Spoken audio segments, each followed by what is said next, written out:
د دې دپاره دوستانو موږ او تاسو د الله خو د الله سکون د الله په ځمکه ګرځو دا د هر څه د الله دی الله وایي زه د دې میراث یم دا به ماته دغه کېږي دا پاتې کېږي او شکر دی مسلمانان یې په دې باندې شکر وباسو ډېر خلک دی وایي په اوه اربه انسانان دي یو نیم ارب مسلمان دی دا نور غون غیر مسلمان نو دوستان چې په کلمه د خدای زموږ د ټولو خاتمه په ایمان کې چې په غیر د کلمې نه انسان لاړه دنیا ته همیشه به په جهنم کې پروت او قلوپونه به پسې لګېدلي ښه قلوپونه داسې قلوپونه به پسې لګېدلي لکه میټر چې سیل شي دغه شانه ده دې دپاره دوستانو موږ ته دا پیغمبران چې راغلي خلکو ته غیبي خبرې کړي دي چې جهنم حق دی جنت حق دی قبر حق دی پولیس رات حق دی دې دپاره الله مخې ته پیشي حق ده موږ او تاسو الله پیدا کړي دغه الله نه موږ او تاسو ټول ورځو قل الله یحییکم ثم یمیتکم ثم یجمعکم الی یوم القیامة لا ریب فیه ولکن اکثر الناس لا یعلمون الله وایي تاسو ما پیدا کړي چې زه به موجي نه او بیا به م ژوندي کوم بیا به م ځان ته ودروم خو ډېر خلک د دې خبرې نه خبره دی تبلیغ څه مقصد دی الله وپېژنه الله رالېږلی او بیا به الله له موږ او تاسو ورځو و دغه الله پاک په موږ ظلم هم نه کوي فما کان الله لیظلمهم ولکن كانوا انفسهم یظلمون الله وایي زه په چا ظلم نه کوم خو تاسو په خپله په ځان ظلم کوئ ما درته نبي اسلام درلېږلی دی کومې خبرې ته وږم کړې هغه کوئ چې کومې نه منې کړې هستئ هغې نه منې شئ بیا په مانځه باندې پیسې نه لګي په مونځ باندې پیسې لګېږي لکه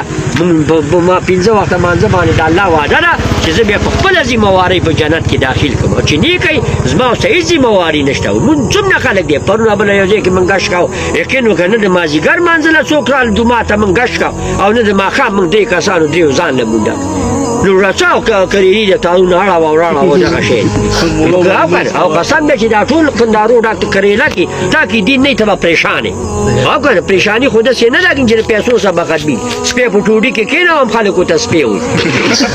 او که بنګلې ته وخېږم خلکو ته سپی وي الله وایي اولئک الانعام بل هم اضل دې د زناور نه هم دغه دی ده ستا مونځ د جمع څه نه وي د تلاوت داسې نه وي ذکر داسې نه وي د قبر غم داسې نشته او روان تورو کاندو خاورو ته یو سړي ته مې ویل ما والله چې به دې په شکال کې خو دې ورکېږي ډېر په شکالونه به باندې بیا راشي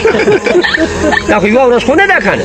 او اخري انسان چې مړ شي علما فرمایي څلور نیم زره کاله به قبر کې پروت او مړی څو خبرې کوي وایي مړی څلور خبرې کوي یو دا چې کله سړی مړ شي وایي د خپلو خپلوان ته وایي چې ما له غسل په قلاره راکړئ زه د ذوالقدن سختې والې بیا وایي ما ته ښه وګورئ ما به بینیني ما به د قیامت په ورځ باندېني او درېیم لمبر ورته وایي تاسو چې کله ما حق نو کور ته را نظر مه راځئ لږ ساعت یې راسه کښېنئ او بله ورته دا خبره وکړي چې ستاسو څه وس کېده هغه ما پسې وروسته دغه کوئ ده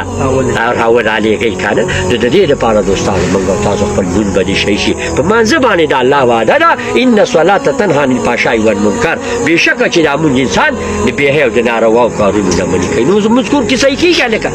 اوس کریلې مه کور کې کښېنه دعاګانې ختمونه مو کوئ زما پټ کې کریلې ولې د ده په پټي کې به کریلې وشي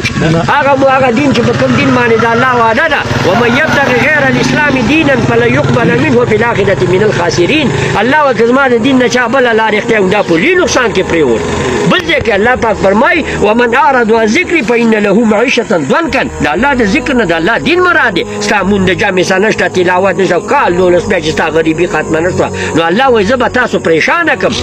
ونحشره یوم القیامة اعمى او بیا به د قیامت پر انسان ړوند راپاڅېږي بیا به د انسان وایي قال ربي لما حشرتني اعمى وقد كنت بصيرا ربی کې سترګو ته وایي الله زما خو په دنیا کې سترګې وي ما به لیدل کتل الله به ورته وفرمایي قال کذلک اتتک آیاتنا فنسیتها تا ته زما آیاتونه نه و درغلي تا ته چا نصیحت نه و کړی وکذلک اليوم تنسى ته په نن ورځ دقه شانته ښې نو چا ویل پوره به خدای راکړي خو د بادرنګ وخت به